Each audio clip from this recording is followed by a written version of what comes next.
Oke, assalamualaikum warahmatullahi wabarakatuh. Jadi ini adalah pertemuan ke-12 dari BDI Mikro. Ya, kalau misalnya ada suara saya yang nggak kedengaran atau gangguan apa, tolong dikasih tahu ya. Oke, oke saya lanjutkan ya. Jadi ini melanjutkan minggu lalu ya. Minggu lalu kita membahas mengenai perfect competition. Nah, itu penting banget kita pahami poin-poin penting di sana karena itu akan juga relevan dalam pembahasan berikutnya dalam pasar-pasar yang lainnya ya. Jadi ini adalah apa namanya imperfect competition ya. Kita jarang sekali melihat pasar yang perfect dalam di dunia ini. Yang terjadi apa namanya semuanya itu kebanyakan adalah imperfect ya. Imperfect competition itu adalah yang real ya yang kita temui di dunia ini. Makanya disebut di sini kan welcome to the world you live in. Selamat datang di dunia yang kamu hidup tinggali ya, dunia yang nggak perfect ya. Pasar itu di dunia ini kebanyakan itu imperfect. Oke, kemudian ya, jadi ada suatu pola ya. Jadi imperfect competition ini terjadi dalam suatu industri ya, di suatu industri dikatakan memiliki pasar yang imperfect ketika ya, ada individu, ada penjual yang bisa mempengaruhi harga melalui output ya, melalui perubahan output yang dia produksi. Ya ini saya ungkapkan di awal ya. Jadi beda yang paling utama antara perfect competition sama imperfect competition ialah masalah apa namanya, apakah dia bisa mengendalikan harga. Nah, kalau dalam perfect competition mereka adalah price taker. Jadi mereka hanya mengambil harga, mereka nggak bisa mempengaruhi harga. Tapi kalau dalam apa namanya imperfect competition mereka bisa mengontrol harga, bisa mempengaruhi harga. Nah, tapi yang patut dicatat ialah bagaimana sih mekanisme mengontrol harga tadi. Jadi mengontrol harganya itu melalui jumlah yang dijual atau diproduksi. Ya. Jadi kalau perusahaan mau membuat harga mahal, perusahaan itu bisa mengurangi produksi. Jadi menciptakan kelangkaan, ya kan, kelangkaan sehingga harganya mahal. Sebaliknya kalau perusahaan mau menurunkan harga, dia meningkatkan produksi, meningkatkan penjualan, sehingga outputnya meningkat, jadi harganya jadinya murah. Jadi itu ya, bukan secara langsung mempengaruhi harga, mempengaruhi harga melalui jumlah yang diproduksi atau yang dijual. Itu catatan penting. Nah, jadi individual seller can affect the price of their output by changing the quantity sold, mempengaruhi harga melalui apa namanya kuantitas yang dijual atau diproduksi. Jadi para pemain dalam pasar ini itu punya kontrol akan harga ya, derajatnya beda-beda nanti. Nah, jadi derajat perbedaan kemampuan mengontrol harga itu menentukan apakah dia pasarnya itu monopoli, oligopoli, atau monopolistic competition. Nah, jadi kalau kita kemarin ngomongin soal perfect competition, kita ngomongin cuma satu macam pasar, ya, perfect competition. Tapi kalau di sini ada 3 macam pasar dalam kategori imperfect competition, yaitu monopoli, oligopoli, dan monopolistic competition. Hari ini kita akan bahas yang monopoli ya. Ini sebenarnya ini materi pertemuan pertemuan ke-13 ya sebenarnya, tapi ini materi pertemuan ke-12, nggak apa-apa. Nanti yang materi pertemuan 13 nanti saya akan susulkan online. Oke, jadi dalam perfect competition ya, kita tiap perusahaan menghadapi kurva yang sifatnya inelastik ya, elastis sempurna. Kalau dalam besar yang perfect competition itu yang seperti gambar yang sebelah kiri ini ya, ini adalah demand dalam perfect competition. Oke, saya pinjam dulu. Pokoknya jadi ini adalah kondisi perfect competition. Jadi artinya apa di sini ialah nggak bisa suatu perusahaan ini kan individual ya, individual apa namanya demand untuk tiap perusahaan. Jadi berapapun output yang dijual oleh suatu perusahaan atau diproduksi itu akan harganya tetap sama ya. Jadi harga ini ditentukan di market, di pasar, ya kan. Setelah harganya ketemu di market, tiap perusahaan nggak ada yang bisa mempengaruhi harga, ya, dengan jumlah produksinya. Nah, sedangkan imperfect competition, ya, mana ini berlaku di semua model imperfect competition, baik monopoli, oligopoli maupun monopolistic competition. Dia bisa mempengaruhi lewat ketika dia menambah produksi, perusahaan ini menaikkan produksi, maka dia bisa menurunkan harga, ya kan. Nah, ini bisa menurunkan harga. Kenapa nih open saya kok macet nih? Oke. Jadi gitu ya. Jadi dia bisa mempengaruhi harga dengan menaikkan atau justru malah menurunkan. Nah, ketika mau menurunkan Sebaliknya dia tinggal mengurangi, maka dia akan menaikkan harga, ya. Itu bedanya. Oke, nah sekarang tadi kan kita bahas ya, tiap-tiap pasar kita akan brief overview ya. Pertama kali monopoli mono satu polis penjual, jadi hanya satu penjual di dalam satu pasar ya. Nah, dalam asumsi standarnya itu satu harga ya, di monopoli itu menjualnya satu harga. Nanti tapi kita akan relaksasi, nggak tahu di pertemuan ini atau pertemuan ke depan kita akan coba apa yang terjadi ketika suatu monopolis melakukan diskriminasi harga. Kemudian kenapa kok monopoli itu muncul? Monopoli itu muncul ada dua hal. Yang pertama itu karena campur tangan pemerintah ya. Pemerintah bikin regulasi atau suatu regulasi proteksi yang membuat terjadinya monopoli. Yang kedua tanpa ada campur tangan pemerintah. Ya, ini yang kita sebut dengan natural monopoly, monopoli alamiah. Ya, jadi kenapa ya? Karena memang struktur industri, karena memang perusahaan itu punya potensi yang unik ya, yang nggak bisa diambil oleh perusahaan lain ya. Jadi itu ini ada dua, ya, monopoli, ada monopoli yang alami, ada bentukan pemerintah melalui regulasi dan lain-lain. Yang kedua oligopoli. Oligopoli ini ya oligopoli, jadi beberapa ya. Kalau tadi kan hanya satu penjual, ini beberapa penjual. Bisa 2 sampai 10 perusahaan, 15 bahkan perusahaan. Jadi hanya beberapa penjual ya. Tiap perusahaan bisa mengaruhi pasar ya, harga pasar. Yang terakhir monopoly competition, ini yang unik karena dia punya ciri perfect competition dan juga imperfect ya. Jadi yang ciri dari perfect competition ialah banyak penjual, number of seller, a large number of seller. Jadi jumlah yang jualan banyak. Itu adalah ciri pasar persaingan sempurna. Tapi yang membedakan ialah kalau pasar persaingan sempurna itu kan produknya identik. Di sini enggak, ini differentiated product. Jadi produknya beda-beda ya. Ya perusahaan itu slightly difference. Jadi misalnya jual apa? Sampo misalnya. Sampo kan sama isinya kan. Conditioner apa ya kan. Tapi kan beda-beda ya kan. Pasta gigi juga kan sebenarnya sama tapi ada diferensiasi gitu kan. Obat-obatan, alkohol 70% alkohol ya alkohol lah, mau merek apapun kan tetap alkohol gitu kan. Nah, jadi tapi ada diferensiasi produk, jadi nggak benar-benar sama. Ini contoh aja, contoh diferensiasi mungkin pakai internet shopping ya kan, terus produk quality ya, membedakan diferensiasi produknya. Nah ini kalau kita mau bikin summary seluruh tipe pasar, kita dapat seperti ini ya. Ini adalah strukturnya ya, yang paling sempurna yang atas sampai yang paling tidak sempurna, monopoli. Jadi monopoli itu adalah ekstrim yang paling ujung. Ujungnya sana adalah perfect competition. Nah ini jadi perfect competition sama imperfect. Imperfect ini yang paling dekat dengan perfect competition adalah monopolistic competition. Ya kan? Kemudian oligopoli yang paling jauh adalah monopoli. Ya, ini tadi sudah dibilang ya, banyak produknya, banyak penjual, produknya identik ya kan, itu adalah perfect competition. Contohnya adalah financial market ya, karena biasanya produk itu kan produk asuransi apa ya kan, intinya kan sama ya kan, orang kan mencari profit ya, mencari selisih bunganya kan, sama tingkat keamanannya. Jadi bisa dibilang identik lah. Anda nabung di BNI sama BRI relatif identik ya kan, sama-sama tabungan, yang membedakan hanyalah pricingnya. Pada pasar agriculture juga cenderung itu mendekati ciri-ciri perfect competition ya. Anda beli beras selama kelasnya sama ya, berasnya beras basmati misalnya atau beras premium sama kan, mau merek apapun akan sama, relatif sama produknya. Nah di sini perusahaannya nggak bisa ngontrol prime degree of control price, jadi nggak punya kontrol harga. Metode marketingnya biasanya ya langsung ke pasar ya, dan juga auction. Nah, imperfect competition. Jadi di monopolistic competition ini banyak menjual ya, banyak tapi many real or perceived differences in product. Jadi diferensiasi produknya itu bisa real, bisa beneran ada, atau perceived, diciptakan aja dengan advertising. Nah, ini contohnya ada retail trade seperti pizza, bir, mungkin minuman ringan gitu ya, personal komputer ya kan, komputer kan sebenarnya sama kan semua kan ya, remnya apanya, intelnya, motherboardnya kan sebenarnya mirip-mirip gitu kan.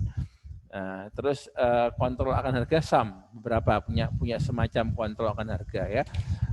Ini metode marketingnya lewat iklan ya, saingan kualitas dan juga harga yang diatur oleh pemerintah. Nah, sekarang oligopoli ini yang menarik, ini yang paling banyak di dunia. Ya, dua hal ini monopolistik dan kompetisi ini yang paling banyak di dunia ya. Oligopoli ada dua macam. Pertama kali ya intinya di oligopoli adalah di jumlahnya itu sedikit jumlah penjualnya ya. Nah, produknya bisa macam-macam, bisa ada dua macam ya.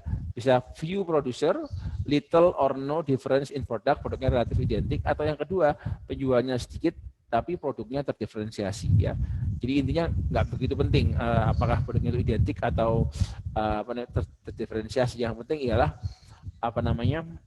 penjualnya sedikit gitu ya. Ini contohnya di sini yang perbedaannya minim atau identik itu misalnya baja jual bahan kimia kan relatif sama ya. Baja kan ya baja, Verum, Fe kan ya betul baja. Nah kalau chemical juga kayak gitu, jual H2CO4 ya sama aja kan, asam sulfat misalnya kan sama aja, cuma beda perusahaannya, beda mereknya aja gitu kan. Nah, yang kedua tadi di contoh yang untuk yang terdiversifikasi mungkin mobil ya, mobil terus software ya, software.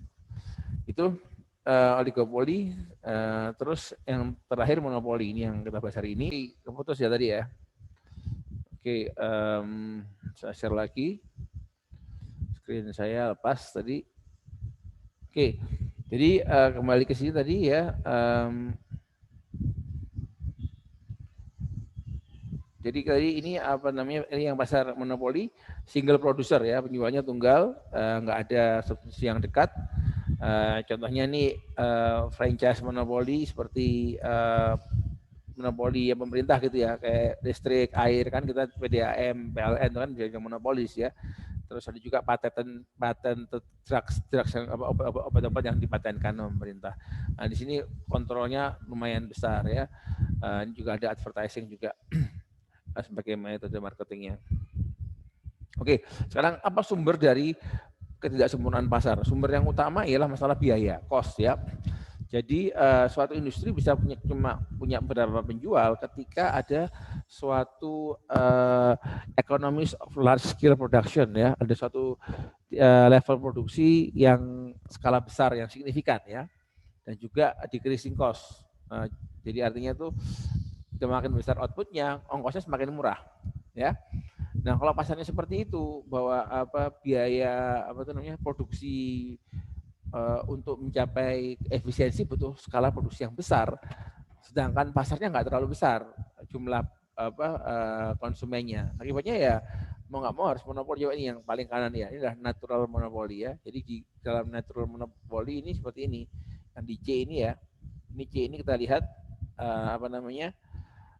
demand ya. Ini AC sama MC itu, kan AC itu kan bentuknya kan dia ada fase turun terus minimum naik ya kan. Nah ini dia nih belum sampai minimum AC-nya itu sudah memenuhi, demandnya sudah terpenuhi. Kalau jadi mungkin dia itu baru minimum di sini, mungkin baru minimum di sini, baru naik di sini mungkin ya, titik ini gitu kan. Jadi titik minimum skala minimum produksinya untuk mencapai titik AC terendah itu masih jauh dari skala produksi yang dibutuhkan pasar. Nah, kayak gini ya nggak bisa ada lebih dari satu perusahaan gitu loh. Mau pasar yang ada aja jumlahnya nggak cukup besar kok sebenarnya untuk memenuhi skala produksi minimum perusahaan gitu loh. Nah, ini natural monopoly. Jadi emang secara natural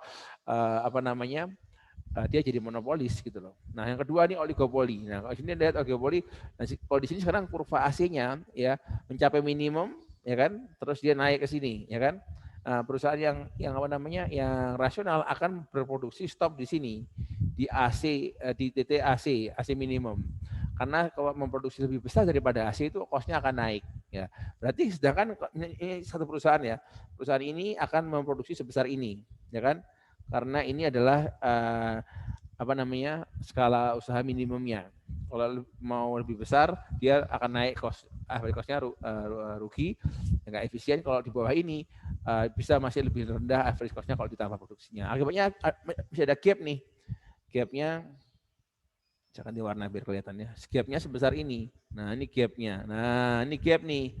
Artinya masih ada pengusaha lain yang bisa di sini. Nah, pengusaha lain bisa masuk ya kan dengan AC-nya sendiri, ini mungkin gini AC-nya ya kan, kayak gini ya kan. Nah, Jadi ada bisa beberapa pengusaha di sini, tapi cuma beberapa pengusaha, mungkin 3 ya, 3-4 pengusaha di sini. Nah, kalau lebih dari itu sudah nggak efisien lagi apa namanya usahanya. Jadi emang secara struktur biayanya hanya cukup untuk 3-4 perusahaan.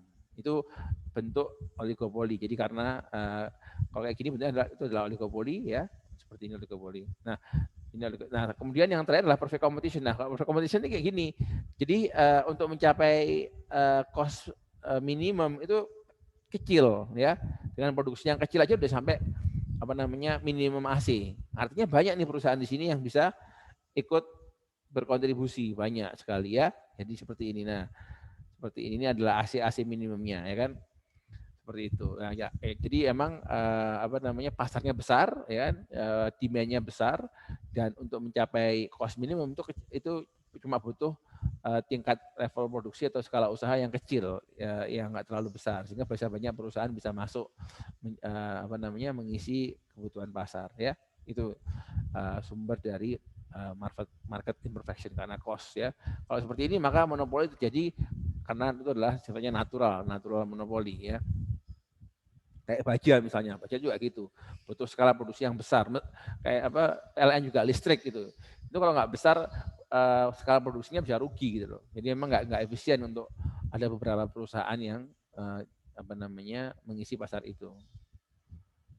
Yang lebih detail lagi ini ada namanya itu satu ya cost, yang lainnya ialah barrier to entry ya, ada hambatan masuk yang berupa kalau misalnya cost nggak masalah, oke costnya nggak masalah sebenarnya. Ini costnya misalnya pasar ini sebenarnya bisa mencapai minimum cost dengan tingkat yang nggak terlalu besar. Jadi bisa sebenarnya untuk jadi pasar oligopoli atau pasar perfect competition. Nah, tapi pasar ini bisa jadi pasar monopoli jika ada barrier to entry atau hambatan masuk. Nah, karena apa? Misalnya karena legal restriction ya. Jadi ada suatu hambatan hukum ya, hambatan legal untuk bisa mengisi pasar ini. Ya, misalnya ini legal restriction ya. Paten misalnya. Paten adalah hak eksklusif ya. Jadi kalau Anda fungsinya paten itu kan memberi insentif agar orang tuh mau mencoba bereksperimen, menemukan teknologi baru, berinovasi ya kan. Jadi kalau Anda kemudian menghabiskan waktu ya di melakukan percobaan, ketemu suatu formula baru, suatu produk baru, Anda bisa mematenkan ciptaan Anda dapat suatu paten. Paten itu ialah suatu apa namanya eksklusif use ya, temporer. Anda punya monopoli temporer. Jadi cuma Anda yang berhak memproduksi barang tadi karena Anda yang menemukan. Ya. Jadi bisa produknya atau proses produksinya yang dipatenkan. Serah ya, bisa prosesnya. Nah, artinya apa? Kalau perusahaan lain mau bikin harus ke Anda. Harus bayar ke Anda untuk memproduksi karena Anda yang sudah Anda patenkan. Tetapi ini nggak seumur hidup, ya nggak selamanya. Ada umurnya 5 tahun, 10 tahun tergantung tingkat kompleksitasnya, ya 20 tahun, 50 tahun. Nah, itu yang pertama ya paten karena adalah legal restriction karena paten. Yang kedua ada juga namanya entry restriction, ada hambatan masuk ya. Misalnya ada namanya franchise monopoli atau monopoli yang diberikan kepada apa yang di franchise gitu ya. Ada apa namanya pihak pemerintah dapat izin untuk memproduksi itu. Misalnya kayak telepon ya, Telkom ya, dulu Telkom listrik PLN, distribusi PLN, air juga PDAM ya. Itu pemerintah yang punya haknya untuk monopoli. Jadi diberikan franchise monopoli untuk melayani suatu daerah. Bisa juga kayaknya agen tunggal produk apa. Artinya kan yang jualan di daerah itu cuma bisa dia aja karena dia adalah agen tunggal. Yang lainnya ada juga dalam bentuk hambatan perdagangan ya, kayak tarif dan kuota impor ya. Jadi kayak misalnya tepung itu kan kita impor ya, kedelai kita kan impor gitu. Nah itu juga bisa tuh pemerintah bisa melakukan hambatan tarif. Jadi pengusaha apa tuh impor dari selain dari Amerika dikenakan pajak yang tinggi. Ya. Jadi cuma Amerika doang yang bisa masuk ke Indonesia gitu kan. Atau izin impornya dibatasin, yang boleh impor cuma beberapa perusahaan aja. Jadinya jadi oligopoli kemudian kayak pasar garam lah. Garam industri itu importernya cuma 7 atau 9 gitu loh. Jadi orang lain nggak bisa impor. Jadi terjadi oligopoli ya di apa garam industri. Lanjut keduanya high cost of entry sudah bahas tadi ya. Jadi faktor biaya tadi Mungkin biaya masuknya besar, ya. Misalnya kayak maskapai penerbangan, ya. Itu bukan bisnis ecek-ecek gitu ya. Itu kan pakai pesawat ya, jadi investasinya besar ya. Otomatis karena biaya masuknya besar, high price of entry gitu ya. Jadi untuk bisa masuk ke industri tadi butuh biaya yang besar. Akibatnya ya nggak banyak yang masuk gitu kan. Jadinya terbentuk oligopoli gitu. Atau intangible form of investment, ada investment yang sifatnya intangible ya.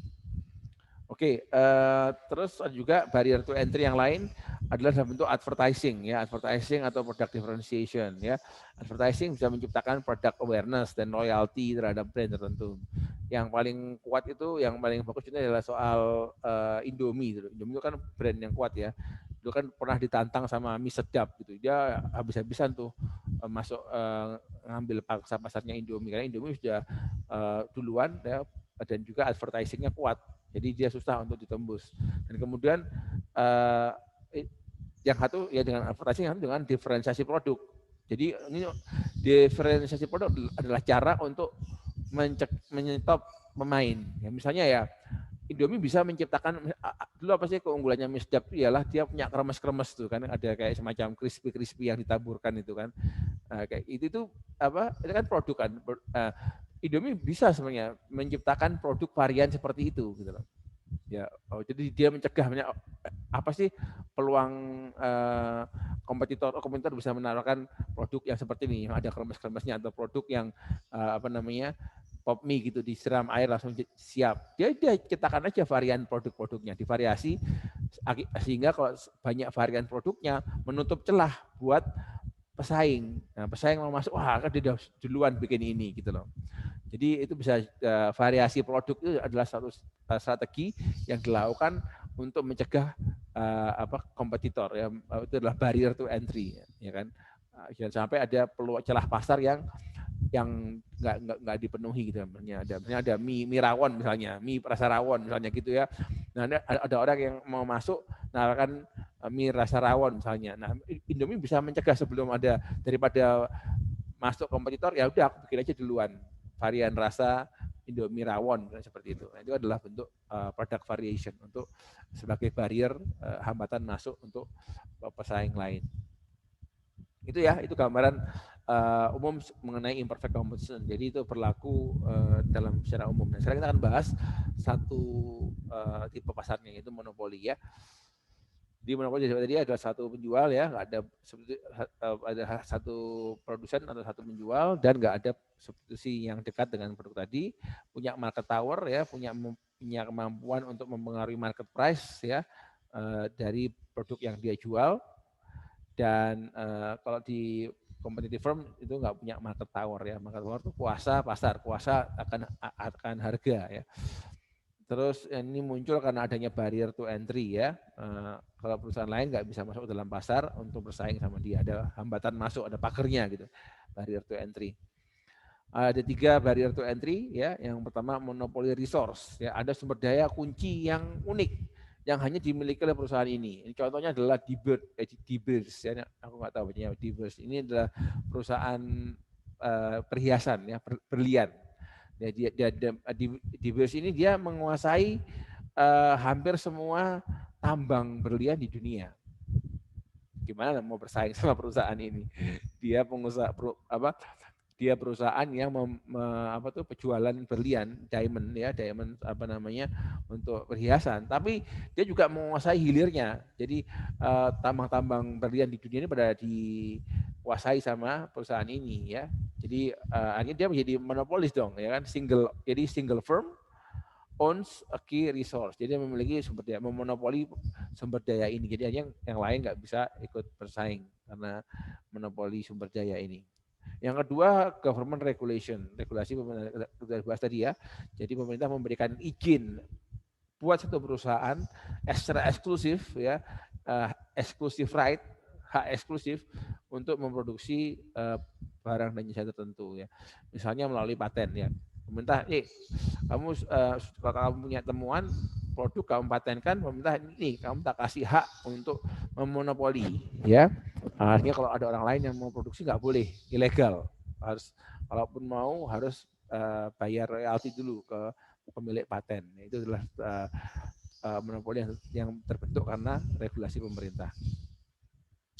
Yang kedua tadi, yang ketiga, yang terakhir ini yang paling bagus ialah ketika natural monopoli, ya. Jadi a single firm yang bisa memproduksi untuk seluruh pasar, ya, at lower cost dengan harga minimum daripada perusahaan yang lain. Jadi nggak ada yang bisa produksi semurah dia, seefisien perusahaan ini.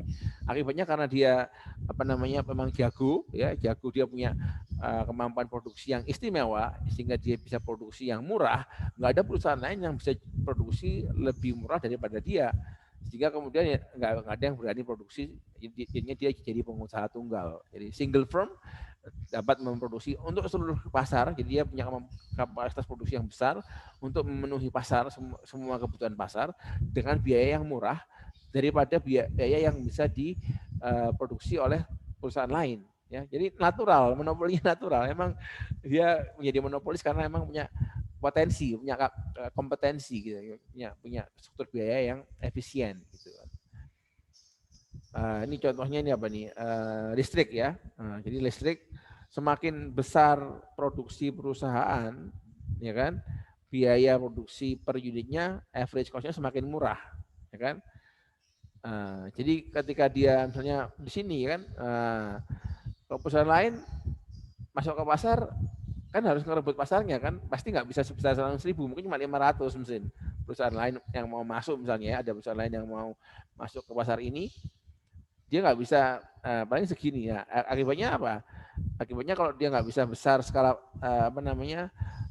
produksinya, dia harus kena biaya yang mahal. Kalau biaya yang mahal, otomatis harga yang diberikan ke konsumen juga lebih mahal. Nah, daripada kayak gitu, mendingan satu perusahaan aja, ya, yang skalanya bisa besar, harganya bisa lebih murah, gitu kan. Ini natural monopoly, ya. Jadi ini kan average total cost is lower, ya, if one firm, ketika hanya satu perusahaan yang melayani 1.000 rumah, ya kan, ini kayak gini, daripada dua perusahaan tiap-tiapnya memproduksi 500 rumah, ya. Jadi kalau bayangkan, kalau ini kan kurva average cost-nya kan sama kan untuk tiap perusahaan. Jadi kalau misalnya ini bisa dua alternatif, kalau mau dua perusahaan mensuplai 500, maka tiap-tiap perusahaan kena average cost-nya di 80. Kalau average cost-nya 80, berarti kan jualnya lebih mahal.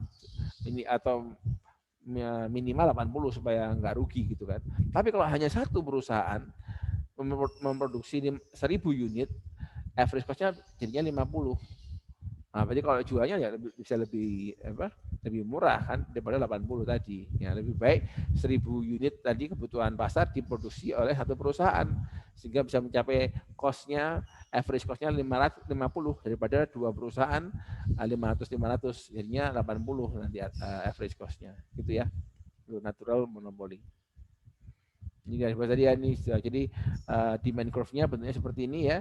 Monopoly demand curve itu downward sloping, kalau kompetitif itu flat, ya, elastis sempurna. Nah, di sini ada konsekuensinya apa di sini?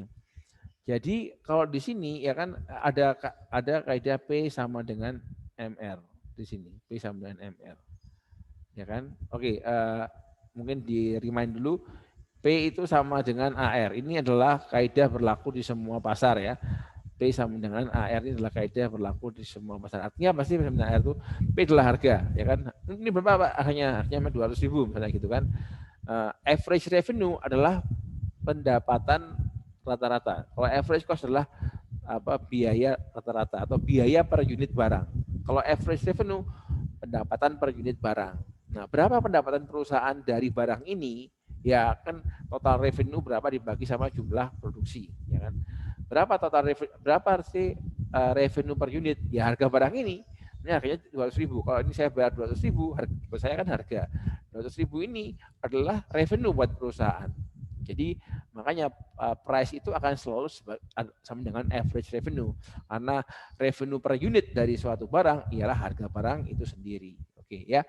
Nah, dalam pasar persaingan sempurna, P itu akan sama dengan MR. MR adalah marginal revenue. Artinya apa? Tambahan revenue dari tambahan satu unit yang diproduksi atau yang dijual. Ya. Nah, karena apa namanya jumlah produksi tidak mempengaruhi harga tetap kan, berapapun yang diproduksi perusahaan, jadinya tambahan revenue ya dari penjualan satu unit atau tambahan atau produksi satu unit tambahan, jelas harga barang itu sendiri. Nah, makanya P sama dengan MR ya. Tambahan pendapatan dari menambah satu unit penjualan atau satu unit yang dijual atau yang diproduksi ya seharga barang itu sendiri. Nah, tapi kalau dalam monopoli enggak. Kenapa? Karena dia ketika dia meningkatkan produksi, dia bisa mempengaruhi harga, bisa menurunkan harga. Nah, ya kan? Berarti harga yang dihadapi ya kalau kan MR kan pertambahan. Kalau suatu perusahaan nambah satu unit barang, ya sini misalnya. Ini harganya misalnya awal kan. Nah, produksinya di sini, ya kan. Perusahaan menambah satu unit barang di sini, nambah.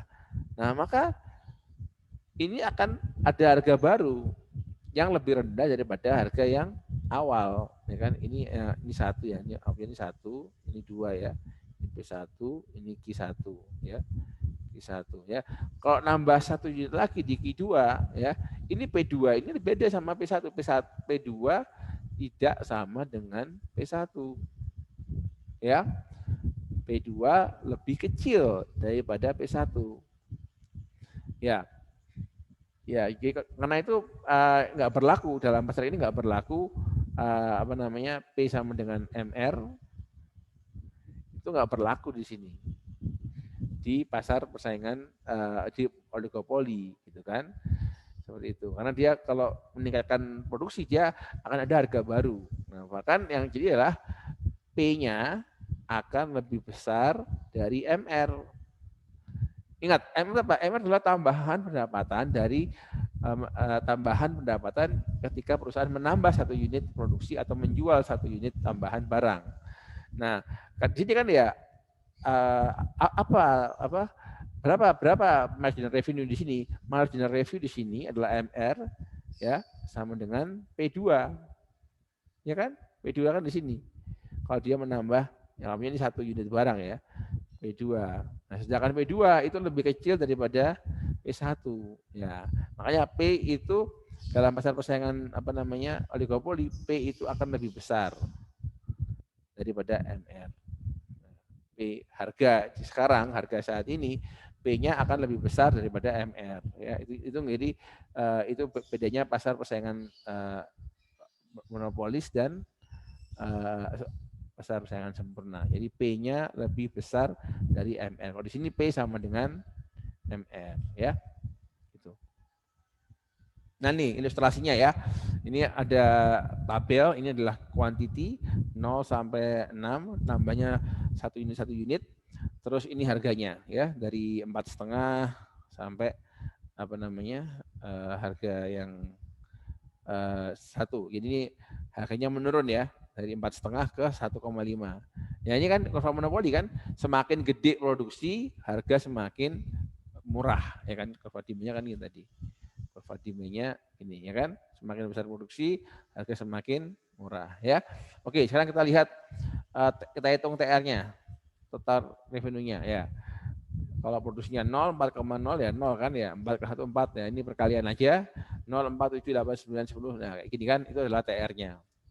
Nah AR-nya, average revenue dari AR sama dengan P ya, AR kan TR dibagi sama Q, 0 bagi 0 ya kan, 4 bagi 1, 4, 7 bagi 2, 3,5 ya kan, ini sama akhirnya. Ya kan, bahwa apa, AR itu kan TR dibagi sama Q, ya kan, TR dibagi ini dibagi sama Q kan, jadinya sama, ya kan.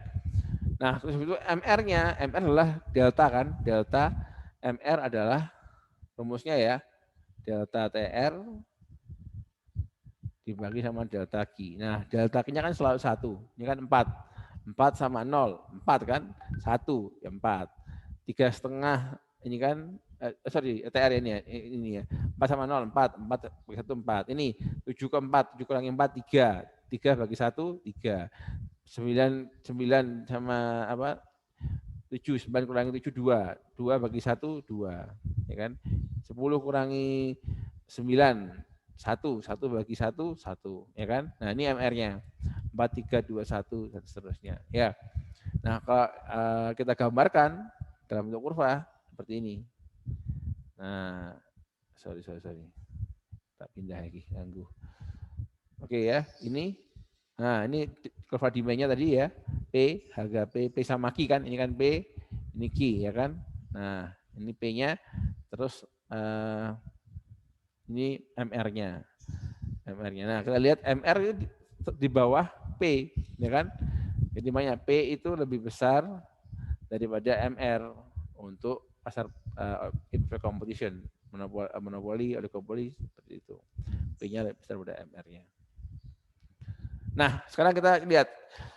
Kita coba memahami monopoli MR ya.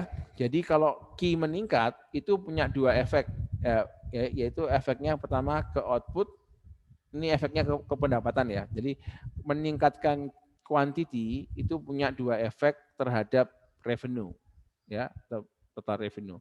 Pertama, efek output efek yang kedua price effect. Jadi output yang lebih tinggi menghasilkan pendapatan yang lebih tinggi. Make sense ya. Anda jualan lebih banyak, semakin banyak Anda jualan ya semakin banyak pendapatan Anda. Harga kan gitu kan ya, kuantiti yang diproduksi atau dijual meningkat ya, meningkatkan pendapatan. Nah, tapi ada juga price effect. Kalau Anda meningkatkan produksi, harga akan turun. Jadi kalau harga turun, otomatis kan pendapatan berkurang. Lower price itu reduce revenue. Nah, lucu kan? Jadi ada dua efek yang saling bertolak belakang. Jadi di monopoli ya, peningkatan produksi atau penjualan, satu sisi meningkatkan kuantiti yang dijual, revenue bisa bertambah, sisi lain peningkatan produksi menurunkan harga, akibatnya revenue bisa berkurang karena penurunan price. Nah, oke. Nah, jadi untuk memproduksi kan ya, karena MR-nya lebih kecil daripada P. Jadi untuk menjual Q yang lebih besar, monopolis harus mengurangi harga, ya kan? Jadi kalau negatif, maka MR itu akan bernilai negatif, ya. Ketika price effect-nya lebih gede daripada output effect, karena price effect ini kan negatif, ya kan?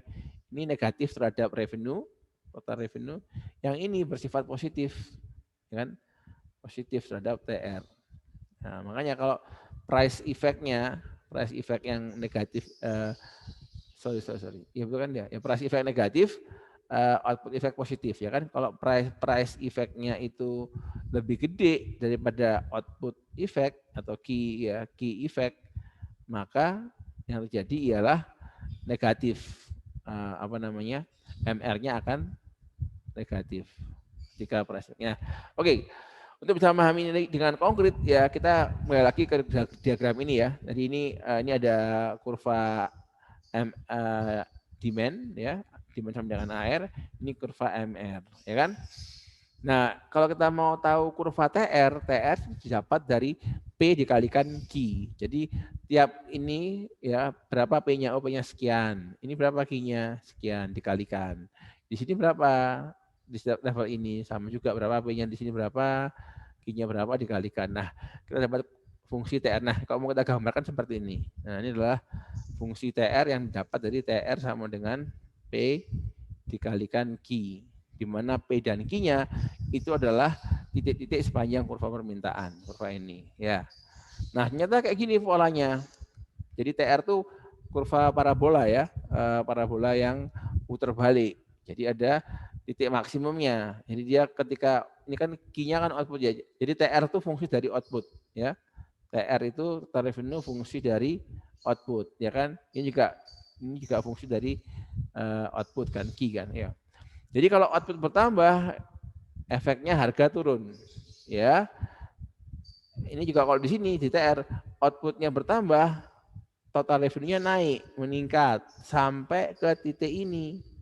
Nah, titik maksimum ini TR maksimum. Lewat titik ini, kalau mau ditambah lagi outputnya itu justru akan mengurangi TR gitu ya. Jadi dia punya sisi di mana TR itu meningkat, ada sisi di mana TR menurun, ya kan?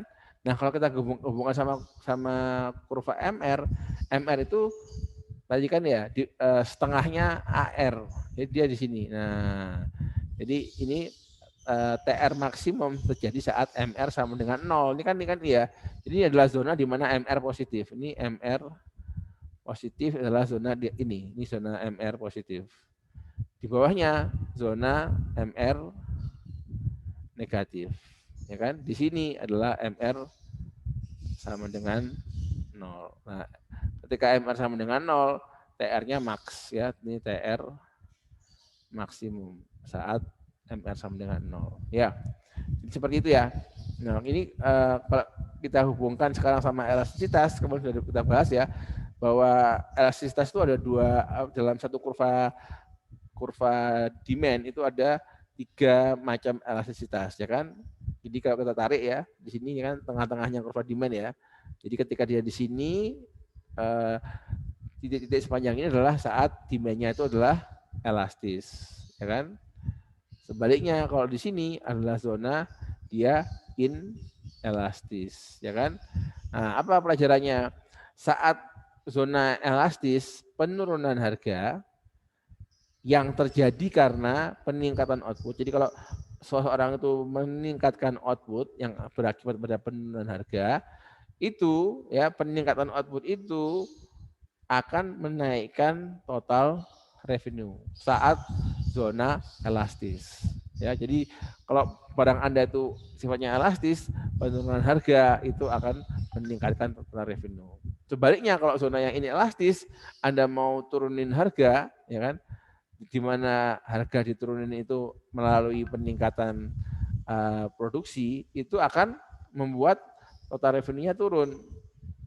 Ya, total revenue turun ketika zonanya inelastis.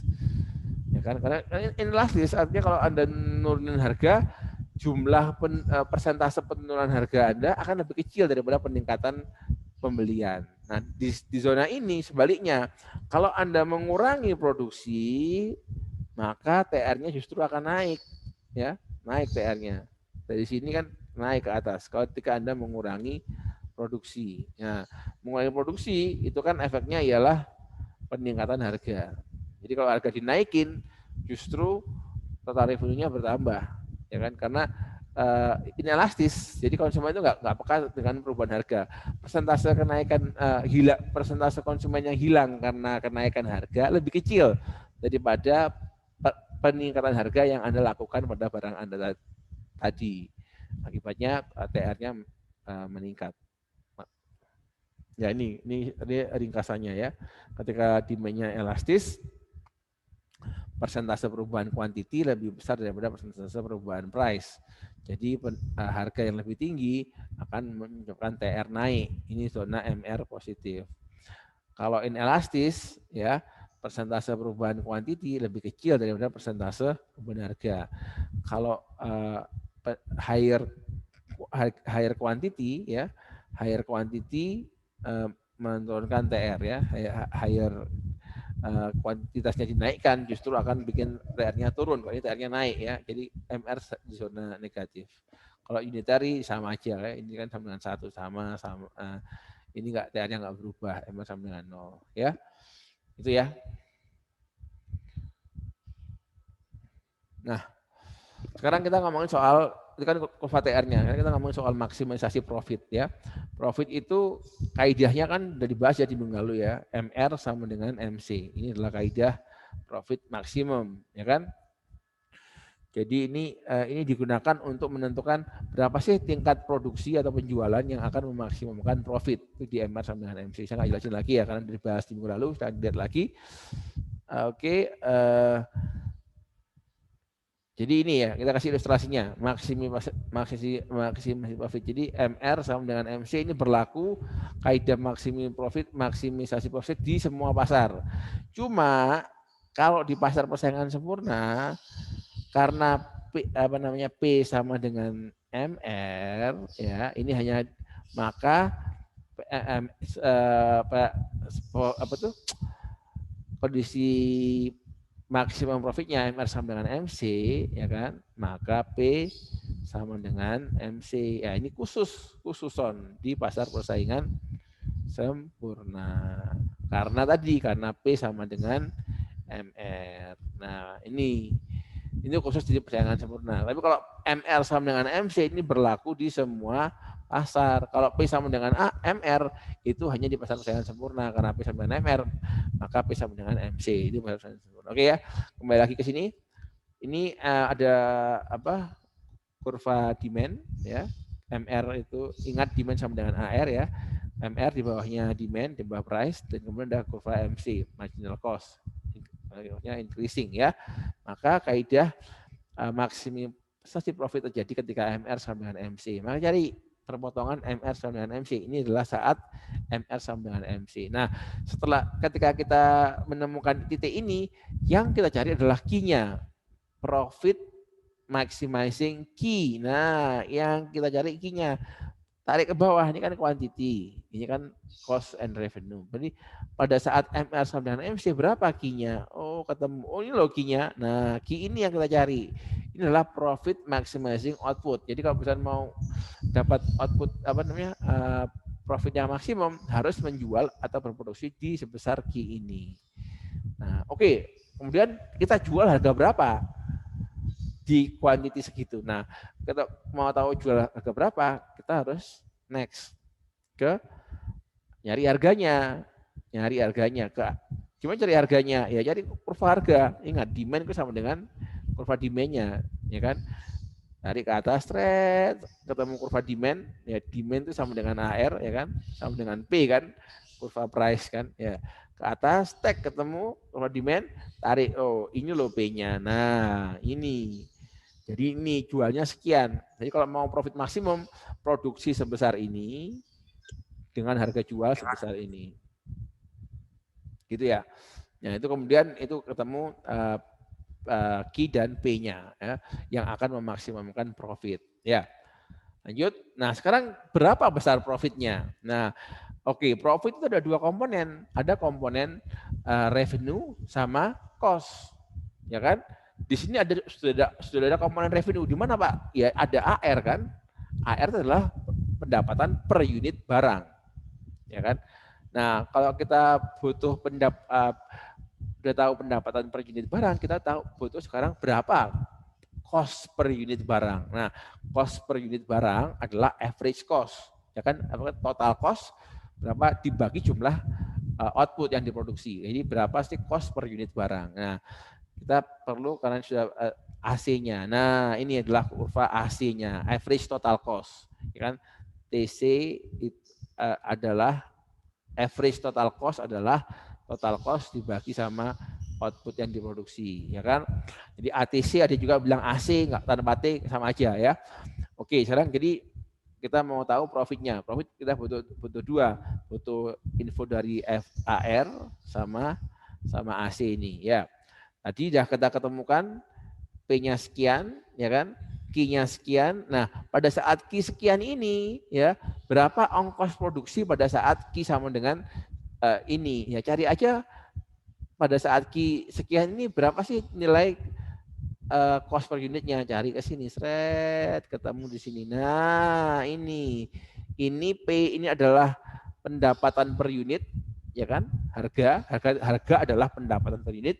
Ini dapat cost per unit. Jadi gap antara ini sama ini itu adalah profit per unit, ya, profit per unit atau average profit mungkin ya istilahnya. Profit per unit barang. Nah, kalau mau tahu berapa kemudian total profitnya, ya kalikan aja berapa jualannya. Jualannya sebesar ini. Jadi kita tarik ke sini, ya kan? Jadi kemudian gap ini profit per unit, ya kan?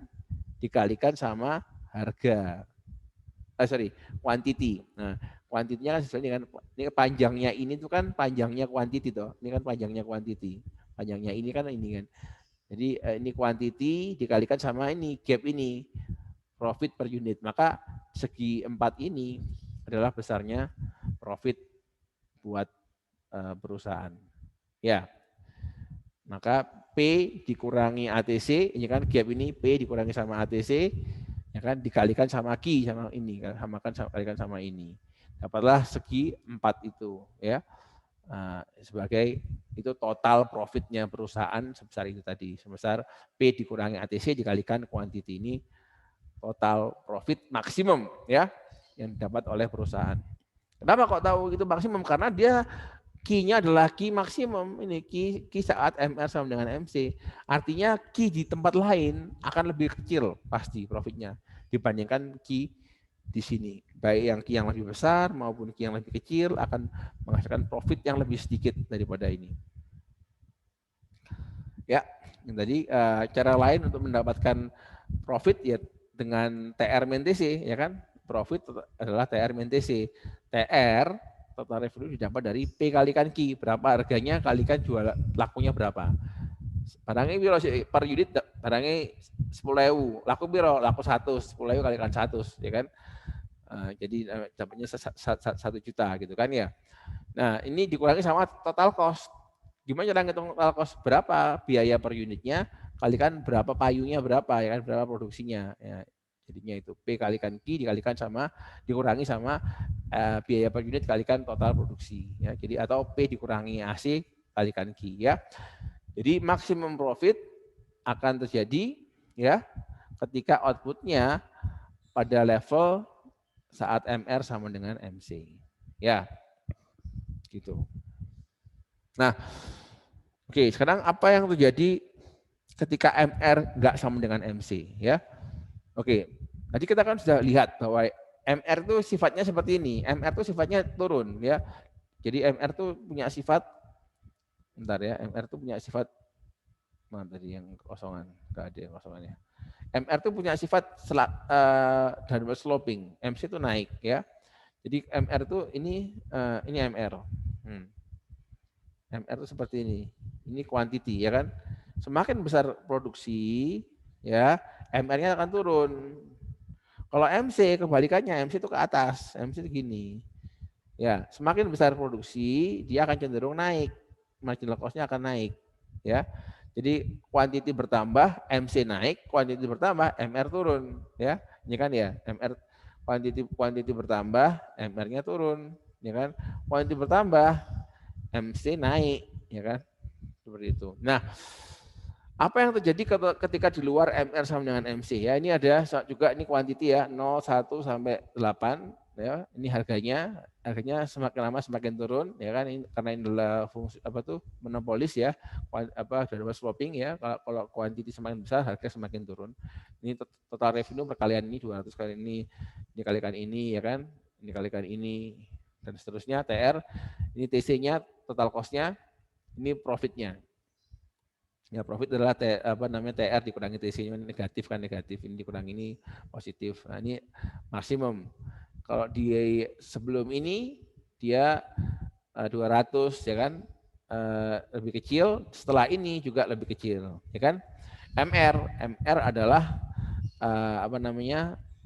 delta TR per Q kan, ini kan satu, ini kan 180, ini 140, ya kan. Nah, ini gap antara ini, gap antara TR adalah ini MR-nya, ya.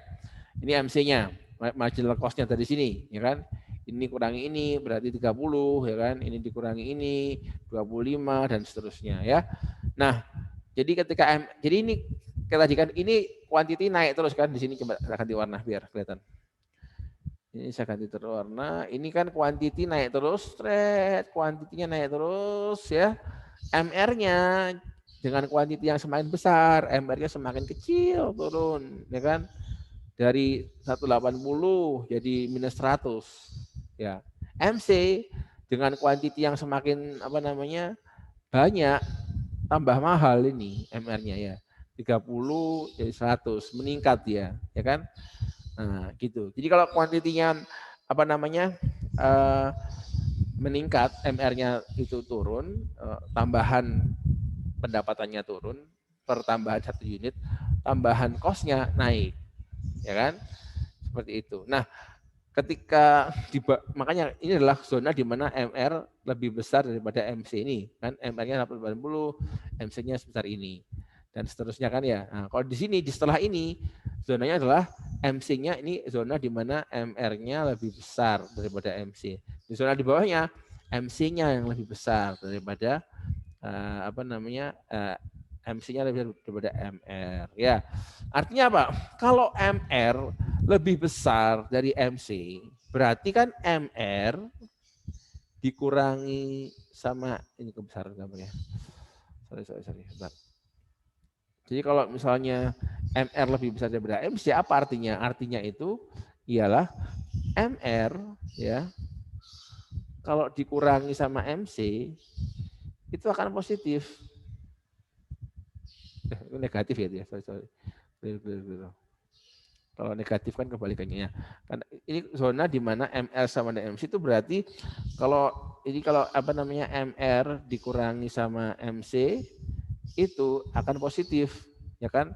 Karena MR-nya lebih besar, ya kan? MR dikurangi MC itu positif. Revenue dikurangi cost itu kan profit. Jadi ada tambahan profit. Di zona ini penambahan produksi itu akan menghasilkan tambahan profit. Karena revenue dikurangi cost itu positif. Iya. Nah, walaupun tambahan profitnya makin mengecil karena MR-nya turun terus, MC-nya naik terus sampai di level ini, makanya kemudian MR sama dengan MC. Sama, ya kan? Kalau MR sama dengan MC, tambahan output tidak akan menambah profit karena revenue sama dengan cost dikurangi 0, ya kan? Nah, kalau di sini kalau MR dikurangi MC itu artinya MR kalau MR lebih kecil daripada MC-nya MR dikurangi sama MC itu negatif. Kalau revenue dikurangi cost negatif itu artinya mengurangi profit, ya kan? Revenue-nya lebih kecil daripada cost-nya, nambah barang satu produksi, ada tambahan revenue, ada tambahan cost. Tambahan cost-nya lebih gede daripada tambahan revenue. Jadi tambahan revenue dimakan sama tambahan cost-nya. Jadinya malah negatif, ya kan? Karena cost-nya masih ada sisanya. Cost-nya ini akan memakan profit. Jadi kalau di sisi ini menambah produksi justru akan mengurangi profit kalau di zona ini. Makanya itu kalau mau nambah profit justru malah mengurangi produksi. Mengurangi produksi, margin revenue-nya naik, margin cost-nya turun. Ya. Jadi keputusan perusahaan kalau perusahaan di zona MR lebih kecil daripada MC itu adalah mengurangi produksi hingga mencapai MR sama dengan MC. Sebaliknya kalau misalnya di zona ini di mana MR lebih besar daripada MC harusnya meningkatkan produksi. Nah, sampai di sini. Itu ya. Itu kenapa kalau MR sama dengan MC itu adalah maksimum profit. Nah, kalau kita gambar, sekarang gambarnya lebih tadi kan cuma ini ya, cuma ada AC, MR ya kan, agregat demand sama MC, AC, demand sama MR. Sekarang tambahnya di bawahnya ditambahin. Ini ada TR, total revenue. Tadi sudah kita lihat ya, total revenue bentuknya adalah parabola. Ada TC, total cost, ya. Ada total profit. Nah, kita lihat ya. Jadi maksimum profit terjadi ketika MR sama dengan MC. MC sama dengan MR berpotongan di mana? Oh, di sini potongan titik TE. Nah, titik TE ini berapa kuantitinya? 4. Berarti 4 adalah output yang akan memaksimalkan output. Nah, berapa harganya? Cari ke atas ke kurva demand-nya. Ini kurva demand-nya kan ini kan. Nah, ketemu di sini. Harganya berapa? Sebesar ini. P. 100 ya itu ya. Nah, kemudian berapa keuntungannya tadi nih selisihnya ini dikalikan sama kuantitinya 4 ini. Ini ketemu profit maksimumnya ya. Nah, kalau kita tarik di sini ini adalah kan MR sama dengan MC. MR sama dengan MC itu kan turunan dari MR. Sebentar, ganti biar enggak bingung. MR itu ya, MR sama dengan turunan pertama dari TR. MC itu adalah turunan pertama dari total cost. Ya. Nah, jadi kan ketika MR sama dengan MC itu artinya slope-nya sama nih. Kemiringannya sama. Kemiringan antara total revenue sama total cost kemiringannya sama. Jadi ini adalah selisih terbesar di antara dua kurva ini. Nah, total profit mencapai maksimum di titik ini. Nah, total profit adalah selisih antara total cost dengan total revenue dikurangi sama total cost. Makanya ini kan pertama kali negatif ya di sini ya. Negatif ini berarti total cost-nya lebih gede daripada total revenue-nya, ya kan? Negatif. Di sini baru dia 0, ya kan? Di sini total revenue-nya lebih tinggi daripada total cost-nya, namanya positive spread, maksimum, terus lanjut. Nah, ini saat TR sama dengan TC, ya kan? Di sini lebih besar daripada ini, TC-nya lebih tinggi daripada cost-nya, namanya negatif, ya. Ya gitu ya. Nah, itu. Jadi MR sama dengan MC ya. Bedanya kalau di pasar persaingan sempurna karena P sama dengan MR, maka P sama dengan MC. Itu di perfect competition ya. Nah, khusus itu. Nah, kalau di sini apa namanya MC sama dengan MR. Ini yang di pasar persaingan sempurna. Imperfect competition ya. Ini imperfect competition monopoli, oligopoli dan lain itu MR sama dengan MC. Itu juga berlaku juga di pasar persaingan sempurna. Cuma karena apa P sama dengan MR di pasar persaingan sempurna ini dinyatakan dalam bentuk P sama dengan MC ya. Karena MR-nya khususon di pasar persaingan sempurna P sama dengan MR.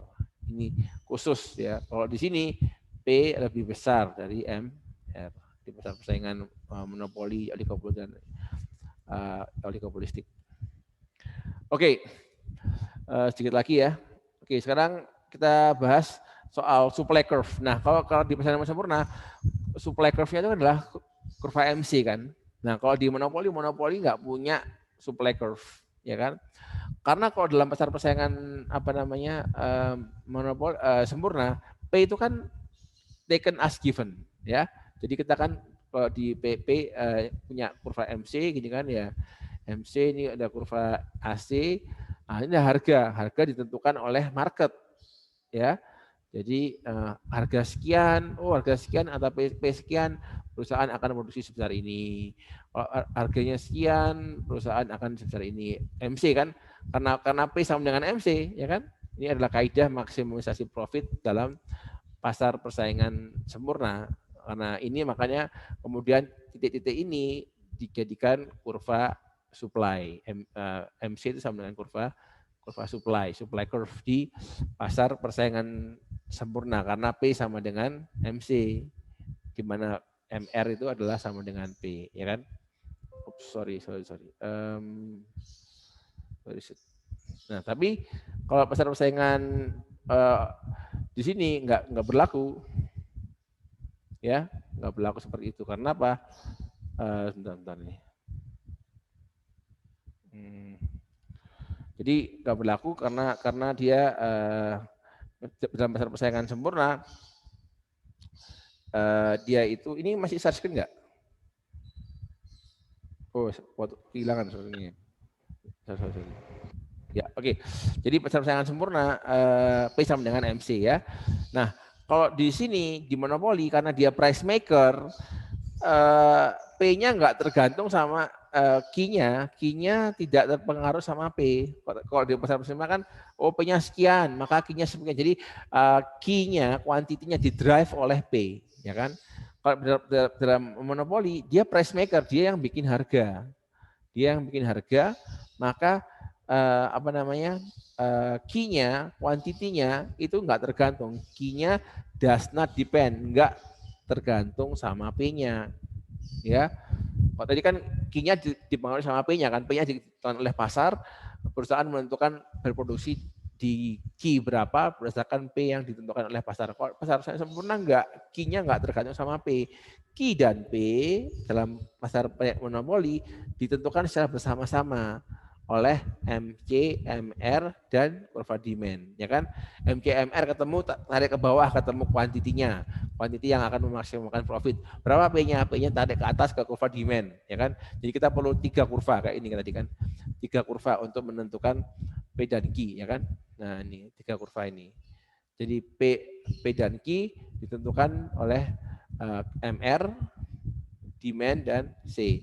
MR sama dengan MC. Berapa Q-nya? O-nya sebesar ini. Berapa P-nya? Cari ke kurva demand. Nah ini P-nya, ya kan? Itu. Jadi itu Jadi nggak seperti pasar persaingan sempurna ya. Jadi karena itu no supply curve, nggak ada kurva supply curve untuk monopoli ya, nggak seperti kurva di perfect competition ya. Nah sekarang kita bahas soal welfare cost ya, biaya welfare-nya. Jadi dalam pasar persaingan sempurna itu kan P sama dengan MC ya. Kalau P sama dengan MC, total surplusnya itu akan mencapai maksimum ya. Tapi dalam pasar persaingan monopoli, pada monopoli P-nya lebih besar daripada MR ya. MR sama dengan MC ya. Jadi kalau gitu artinya apa? Nilai untuk si penjual, value to buyers ya, untuk tiap tambahan unit P itu akan melebihi cost dari resource yang dibutuhkan untuk memproduksi unit tadi. Jadi harga yang diterima value to buyers, jadi buyer itu kan pembeli ya. Jadi buat pembelinya membayar sebesar P. Padahal untuk tambahan biaya untuk memproduksi barang tadi itu lebih kecil sebenarnya. Ya kan karena P-nya kan ini P artinya kan P lebih besar daripada MC. Ini kan ya. Gini. Jadi buat si pembeli dia membayar sesuatu yang tambahan resource untuk memproduksi barang itu lebih kecil daripada harga yang dia bayarkan gitu. Akibatnya ini monopoli memproduksi key yang terlalu kecil ya. Sehingga dia akan ya seharusnya bisa kalau key-nya lebih kecil artinya surplusnya lebih kecil juga gitu kan. Jadi seharusnya total surplus bisa meningkatkan lebih tinggi kalau key-nya lebih besar ya. Jadi monopoli itu menciptakan namanya deadweight loss. Nah, sebagai ilustrasi seperti ini ya.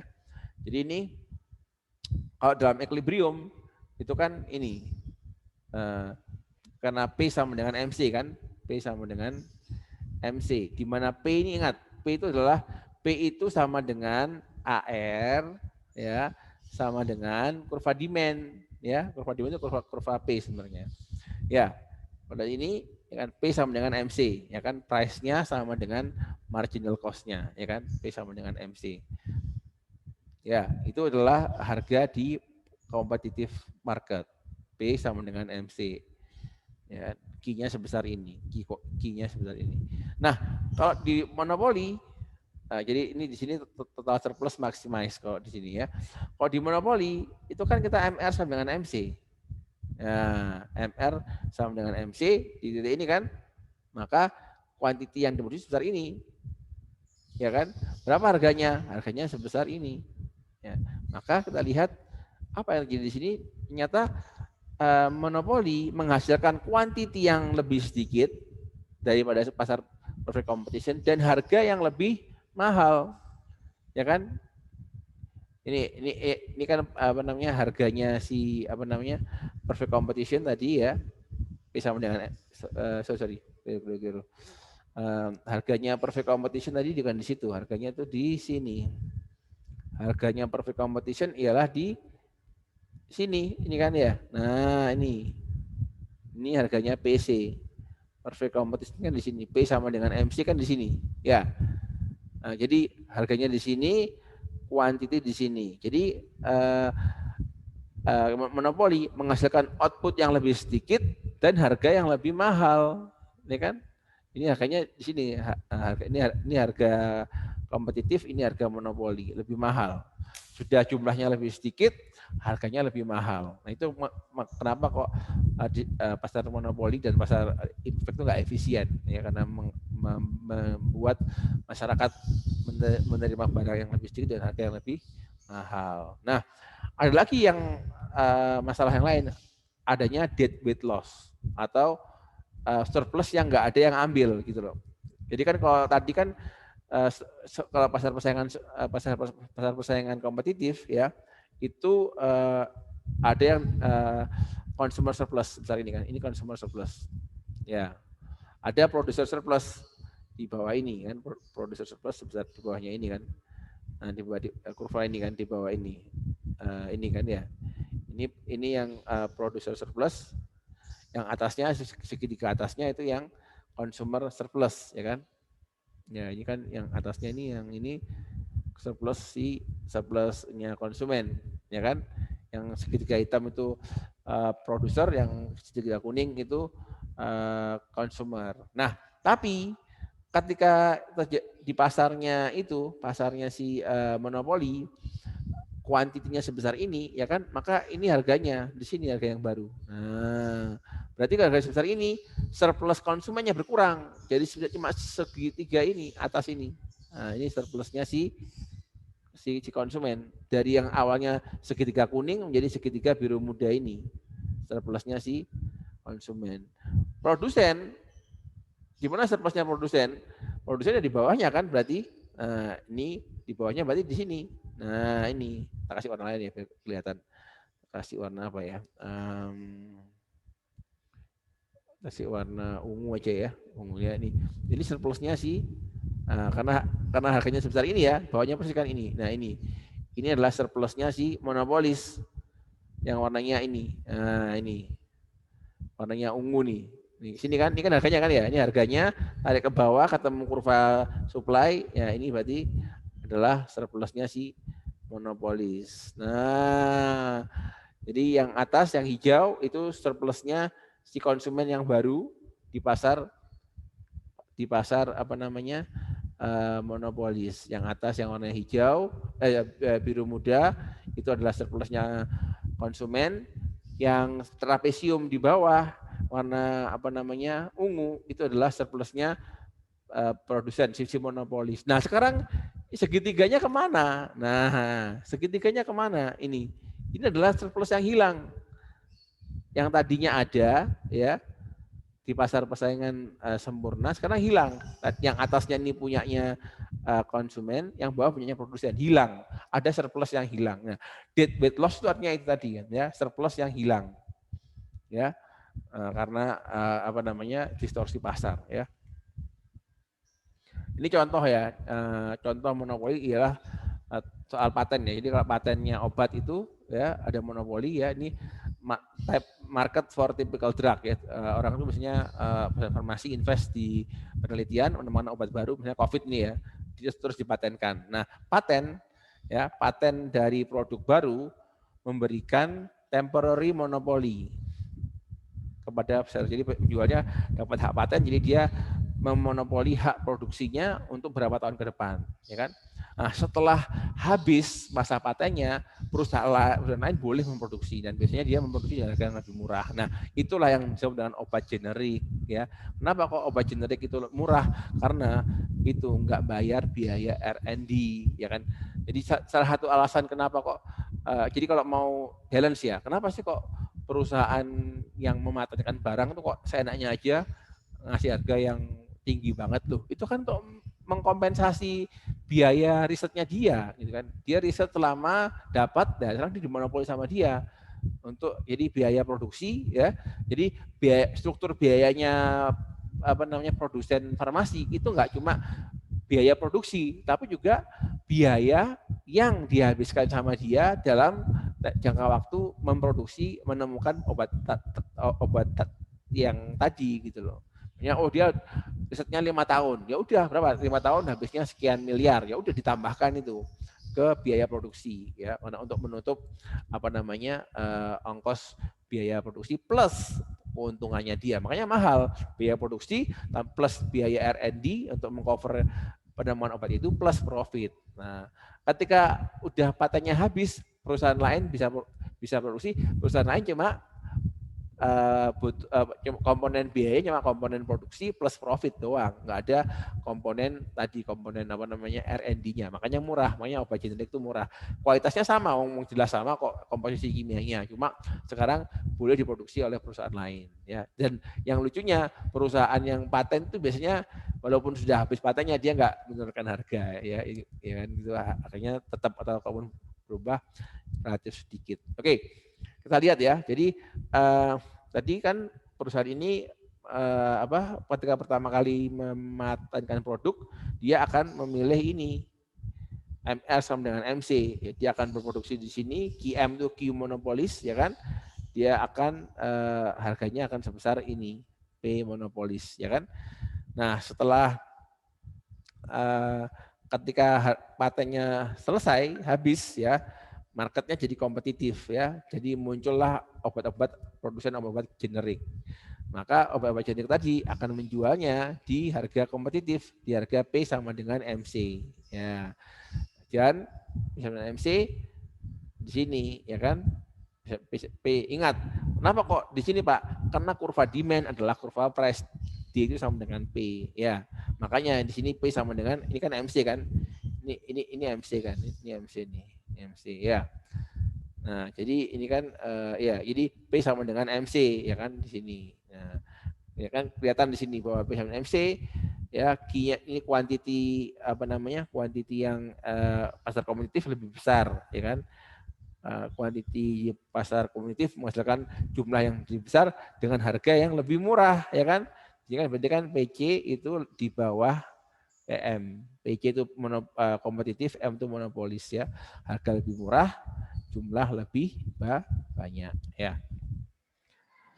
Oke, ya jadi itu ya, paham ya kenapa kok kita hati-hati dengan monopolis, ya. Monopolis itu bisa mendistorsi pasar, membuat kerugian dead weight loss tadi, ya, apa namanya, terus menciptakan ketidakefisienan, harga lebih tinggi, kuantitas lebih sedikit. Nah, jadi perlu regulasi nih. Aktivitas ekonomi itu perlu diregulasi. Kenapa? Untuk mencegah abuse, penyalahgunaan market power oleh monopoli maupun oligopoli. Yang kedua, untuk mengatasi masalah kegagalan informasi ketika ada informasi yang nggak simetris antara produsen dan konsumen. Yang terakhir, untuk mengkoreksi eksternalitas, ini sudah dibahas ya mungkin di pertemuan pertama mikro. Nah, apa kebijakan publik terhadap monopoli? Ada 4 ya. Yang pertama, meningkatkan kompetisi dengan hukum persaingan, antitrust law. Itu juga ada ya, hukum persaingan itu yang mengawasi adalah KPPU, Komite Pengawas Persaingan Usaha, dan bisa silakan googling ke KPPU, bisa banyak sekali kasus-kasus yang menarik soal persaingan usaha di Indonesia. Ini di Amerika ada 2 hukum ya, tahun 1890 sama 1914. Ini isinya mencegah merger ya, merger yang berpotensi menimbulkan monopoli atau oligopoli, break up company, memecah-mecah perusahaan yang terlalu besar, dan intinya mencegah perusahaan untuk berkoordinasi ya, yang membuat pasar menjadi kurang kompetitif. Yang kedua, regulasi ya. Jadi ya, ini pencegahan ya, mencegah oligopoli atau dengan cara meningkatkan kompetisi ya. Ini kan semuanya ini adalah mencegah apa namanya monopoli dan oligopoli. Nah, kalau sudah terjadi, diregulasi ya. Jadi diregulasi apa? Behaviornya, perilakunya. Jadi harganya ditentukan ya, di pemerintah memberikan kebijakan yang memaksa mereka untuk menetapkan harga tertentu. Ya, jadi kalau di natural monopoly, ya, natural monopoly MC itu cenderung lebih kecil daripada ATC ya. Jadi kan karena dia declining cost kan, jadi kan dia AC di sini ya kan, MC-nya di sini. Kalau dia natural ya, natural seperti ini, natural monopoly ya kan, karena dia nggak motong gini ya kan, karena di natural monopoly dia nggak sampai motong karena dia punya keunggulan cost ya. Nah, jadi kalau dipaksa dia memenuhi standar pasar persaingan sempurna ya, pasar persaingan sempurna itu apa sih? P sama dengan MC, ya kan? Ini kan pasar persaingan sempurna. Kalau dia dipaksa seperti ini, rugi dia. Kenapa? MC-nya di bawah AC. MC-nya di bawah AC. Artinya kan rugi. Kalau dia disuruh untuk harganya di titik ini, ya. Sedangkan biaya produksinya di sini, ya kan? Jadi nggak mungkin ya. Jadi marginal cost pricing akan menyebabkan kerugian, losses. Nah, makanya regulator akhirnya bisa mensubsidi. Ya udah nggak apa nih, tak subsidi kamu, hargamu segini aja. Sama dengan MC tetap pakai ini. Engko rugi niki tak subsidi, disubsidi pemerintah. Itu bisa seperti itu. Atau ya enggak, ya udahlah kalau nggak bisa P sama dengan MC, P sama dengan AC aja. Ya. Jadi tetapkan hargamu sama dengan biaya produksimu. alias zero economic profit. Jadi nggak sampai rugi lah. Yang penting hargamu tuh menutupi biaya produksi biaya produksimu, jadi kayak gitu ya. Itu alternatifnya ya, entah dipaksa di sini terus disubsidi kerugiannya, atau di level sini dipaksa untuk zero economic profit. Nah, yang ketiga, kalau emang ada industri yang berpotensi menjadi monopolis dan itu yang dianggap vital atau strategis, kita bisa ini public ownership, udah pemerintah aja yang main. Kalau emang harus monopoli ya udah dengan BUMN aja yang main ya. Nah, tapi ada positif dan negatifnya. Positifnya ialah ya karena yang menguasai pemerintah, maka akan diregulasi untuk kepentingan masyarakat. Harganya akan dibuat murah gitu kan. Semurah-murahnya untuk kepentingan rakyat. Tapi masalahnya ialah biasanya kalau yang memiliki itu pemerintah ya, kalau private kan dia insentifnya profit ya, menekan biaya. Nah, kalau pemerintah kalau dia rugi ya dia kan ditalangi sama pemerintah, sama APBN, disuntik modal ya kan. Jadi karena nggak terlalu kuat insentif untuk mencapai profit, jadinya seringkali dikelola secara inefisien ya. It does a bad job ya. Losers are customers and taxpayer. Jadi kalau misalnya pemerintah itu kerjanya nggak bagus, ya yang rugi adalah masyarakat dan membayar pajak, ya kan? Karena public ownership pemerintah usually biasanya loh ya less efficient karena nggak ada profit motif untuk meminimumkan cost. Jadi walaupun harganya ditekan semurah mungkin oleh pemerintah yang pro rakyat, tapi murahnya itu nggak efisien gitu loh. Murahnya itu walaupun untuk murah itu dengan cost structure-nya pemerintah yang nggak efisien. Seandainya dipegang swasta, cost-nya lebih murah lagi dan bisa ngasih harga yang lebih murah lagi. Gitu loh. Tapi nggak ada jaminan karena swasta itu maunya profit. Nah itu ada dua hal yang trade off. Ya, swasta lebih efisien tapi karena dia mengejar profit gitu kan. Kalau yang dengan pemerintah dia akan kasih harganya rendah, tapi sebenarnya rendah itu masih bisa murah lagi karena nggak efisien gitu. Oke. Yang terakhir belum yang keempat tadi mirip ya, men-encourage competition. Tadi kan encourage competition-nya lewat hukum persaingan usaha. Kalau ini tadi mengurangi barrier to entry in all industry, mengurangi hambatan masuk di semua industri, mendorong munculnya bisnis-bisnis baru untuk men-challenge, untuk menantang bisnis-bisnis lama kayak Gojek gitu kan, menantang bisnis taksi Bluebird gitu kan itu. Oke, yang terakhir do nothing. Do nothing. Jadi kalau ada pendapat dari ekonom yang bilang bahwa ya udah biarin aja, kalau emang itu natural monopoli ya biarin aja, toh kan mereka mendapatkannya dengan fair gitu loh, karena mereka punya biaya produksi yang efisien, cost-nya kompetitif, nggak ada yang bisa lebih murah dari mereka, terus mereka jadi monopoli kan hal yang wajar, itu efisien gitu loh, ngapain diregulasi gitu kan. Jadi tadi some economists argue that it's often best for the government not to remedy the inefficiency of monopoly. Walaupun dia nggak efisien, ya udahlah biarin aja. Karena bisa jadi nanti intervensinya pemerintah malah bikin inefisiensinya turun, malah lebih parah gitu loh, ya kan?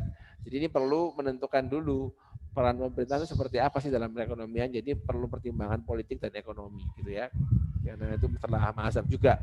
Kalau ekonominya pro sama pasar ya cenderung itu biarin aja lah, ya kan, selama dia itu natural monopoli, mendapatkan posisinya sebagai monopoli itu tidak dengan curang, tidak dengan menjagal pemain lain, ya kan, tapi benar-benar karena keunggulan kompetitif dia, teknologi gitu yang dia investasikan bertahun-tahun, ya biarin aja loh, dia kan mencapai keunggulan kompetitif dalam biaya, dalam produksi itu kan karena dia berusaha, dia menghabiskan duit, bakar duit untuk investasi, untuk penelitian, untuk research, ya kan. Ngapain kok dia dapat cost kompetitif terus kita mau dia monopoli mau kita regulasi gitu, itu kan nggak fair gitu. Itu juga argumen ekonomi yang lain. Oke, jadi ya ini review lagi bahwa pure monopoli ya, monopoli yang murni itu jarang di dunia ini, jarang ya, yang benar-benar pure monopoli. Banyak firm punya market power di dunia ini karena satu, dia jual produk yang unik ya kan. Yang kedua, punya market share yang besar ya. Dan juga hanya punya beberapa kompetitor aja ya. Market share besar, kompetitornya cuma sedikit gitu kan. Jadi itu sumber dari market power ya. Kalau barang kenapa kok emang kalau barang itu unik itu kemudian bisa punya market power? Ketika dia punya barang yang unik ya, dia punya brand loyalty gitu loh. Ya kan, misalnya Anda pengguna apa ya? Misalnya produk apa? Misalnya apa ya? Laptop misalnya. Anda adalah konsumen laptop Asus misalnya, ya kan? Menurut Anda Asus itu unik atau Mac lah, tapi itu yang bagus apa tuh apa namanya Apple ya. Anda suka Apple, ya kan? Laptop itu ya laptopnya Apple aja itu unik.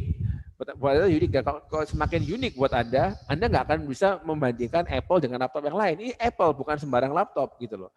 Nah, brand loyalty itu membuat Anda bisa dikontrol harganya. Kalau laptop naik, si Apple naik dikit harganya, Anda nggak akan terlalu terpengaruh karena tadi nggak ada substitusinya kok.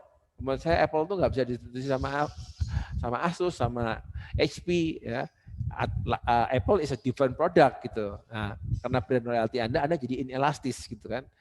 Nah, jadi Anda perusahaan punya kontrol atas harga karena Anda punya brand loyalty Anda. Itu apa namanya? Karena dengan adanya unique variety itu dia mengurangi derajat substitusinya dengan barang yang lain. Jadi dengan keunikan tadi dia bisa punya market power gitu ya. Oke, jadi unique variety product yang kedua karena market share-nya besar dan pesaingnya sedikit ya. Jadi apa namanya ini pricingnya dilakukan melalui markup price over marginal price. Jadi monopoli itu di atas marginal cost harganya dan bisa menciptakan dead weight loss ya.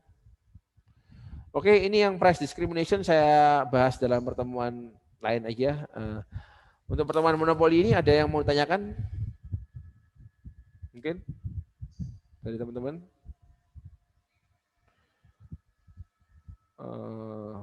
Oke.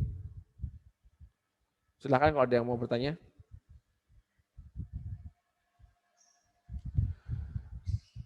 Oke, kalau nggak ada pertanyaan, saya akhiri dulu perkuliahan ini. Saya akan upload hari ini ya untuk pertemuan. Ini pertemuan 12 ya. Pertemuan 13 nanti saya upload. Anda bisa tonton kapan aja dalam minggu ini insya Allah. Terima kasih untuk kuis. Mungkin di pertengahan minggu ini ya ada kuis sama minggu depan untuk pertemuan-pertemuan yang belum ada kuisnya. Terima kasih atas perhatiannya. Saya akhiri dulu. Assalamualaikum warahmatullahi wabarakatuh. Terima kasih, Pak. Terima kasih, Pak.